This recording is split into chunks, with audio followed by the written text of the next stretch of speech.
क्या आप आने वाले समय में कोई भी ट्यूशन सेंटर या कोचिंग इंस्टीट्यूशन खोलना चाहते हैं? तो यह वीडियो आपके लिए है। इस वीडियो में मैं अपना एक्सपीरियंस आपके साथ शेयर करूंगा जो आपकी मदद करेगा इस डिसीजन पर दोबारा सोचने में, और साथ ही साथ वो सारे स्टेप्स भी मैं आपको बताऊंगा और टिप्स आपके साथ शेयर करूंगा जो आपकी मदद करेगी कि आप किस तरीके से कोचिंग सेंटर शुरू कर सकते हो। इन टिप्स की मदद से आप अपना पैसा, एनर्जी और टाइम भी बचा पाओगे और अपना पूरा फोकस अपने कोचिंग बिजनेस की सक्सेस पे कर पाओगे। तो इस वीडियो को आखिरी तक देखिए। देखिए दोस्तों, आज भारत के हर एक छोटे बड़े शहरों में कोचिंग इंस्टीट्यूशंस बहुत खुल रहे हैं और जो लोग टीचिंग करना चाहते हैं उनके लिए बहुत ही ज़्यादा अपॉर्चुनिटीज़ आज अवेलेबल हैं कि वो कोचिंग का बिजनेस शुरू करें या फिर कोचिंग बिजनेस में अपनी टीचिंग सर्विसेज दे।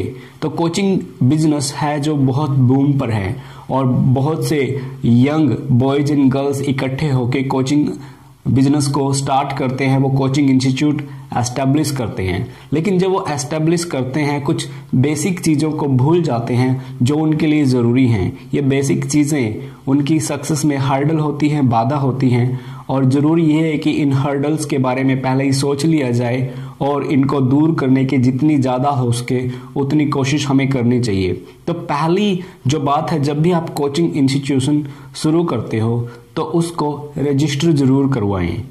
आपकी स्टेट या फिर डिस्ट्रिक्ट अथॉरिटी के अंडर वो रजिस्टर जरूर होना चाहिए। जब आपके पास रजिस्ट्रेशन होगा आप कानूनी पचड़े से बच जाओगे और ओपन माइंड होके वर्कआउट कर पाओगे। अपना कोचिंग बिजनेस शुरू करने से पहले इस बात का ध्यान जरूर दे लें।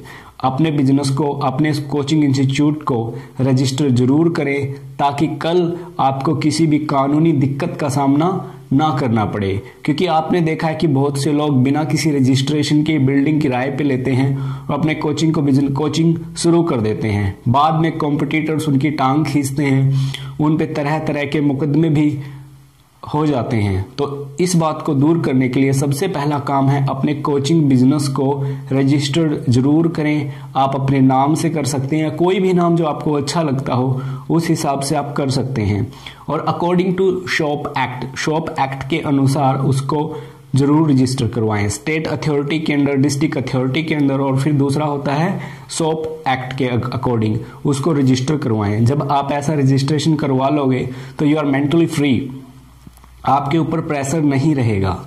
दूसरा जो सबसे इंपॉर्टेंट पॉइंट है, सबसे पहले आप अपने खर्चे को देख लीजिए। कैपिटल कितना है, कितना पैसा आप उस पर इन्वेस्ट करना चाहते हो।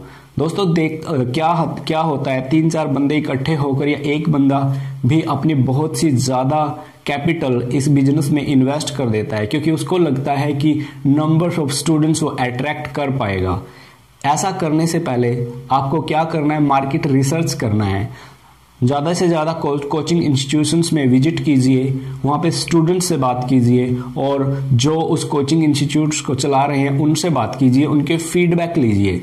जब आप उनके 10 से 15 बंदों के फीडबैक आप ले चुके होंगे तब आपके पास एक ब्लूप्रिंट होगा कि आप किस तरीके से इस बिजनेस को शुरू कर सकते हो। क्योंकि अगर आप बिना सोचे समझे, बिना विचारे इस काम को करोगे यू मे फेल, और हो सकता है कि आपको सक्सेस लेट मिले। आप उन सारी चीज़ों की लिस्ट बनाइए कि सबसे कम रेंट किस एरिया में देना है और शुरुआती टाइम में स्टूडेंट्स को किस तरीके से अट्रैक्ट करना है। इन कोचिंग इंस्टीट्यूशंस की सक्सेस का राज क्या है। जब ये सारे के सारे पॉइंट्स आप सोच लोगे, अच्छे तरीके से उन पे विचार कर लोगे, उसके बाद आप पहला स्टेप लीजिए। और आपको करना क्या है, जितना ज्यादा हो सके अपने पैसे को बचाना है, क्योंकि पैसा लगा के स्टूडेंट्स को अट्रैक्ट नहीं किया जा सकता। कोचिंग का जो बिजनेस है दैट इज वेरी डिफरेंट।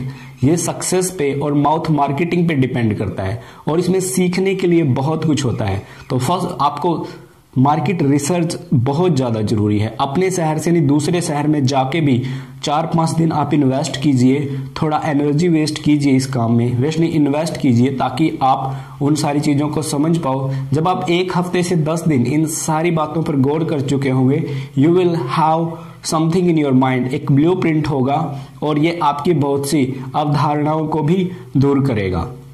फिर बात करते हैं, मान लीजिए आप अकेले टीचर हो और दूसरे किसी को सैलरी पे रखते हो, सैलरी पे ना रखें, उसको कमीशन पे रखें शुरुआती टाइम में, पर स्टूडेंट उसको कमीशन ऑफर करें।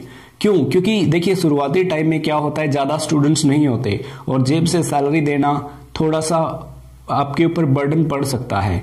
अगर आपने 4-5 बंदों ने 2-3 बंदों ने मिलके किया है फिर तो कोई खर्चा नहीं। अगर आपको कोई टीचर हायर करना पड़ता है तो उसके लिए आप उसको कमीशन ऑफर कीजिए। जब आप कमीशन ऑफर करोगे तो और ज्यादा डेडिकेशन के साथ काम करेगा ताकि ज्यादा से ज्यादा स्टूडेंट्स आए और ज्यादा से ज्यादा वो कमीशन आपके बिजनेस से, अपने एफर्ट से बना पाए। That will motivate him and you also. This is for mutual benefit, ये दोनों के फायदे के लिए है। ये स्टेप बहुत ज्यादा जरूरी है। और जब भी आप किसी अपने कोचिंग इंस्टीट्यूट में किसी टीचर को रखो या एजुकेटर को रखो या ट्रेनर को रखो, सबसे पहली बात उसकी क्वालिफिकेशन तो जरूरी है। क्या उसके अंदर वो टीचिंग स्किल्स हैं?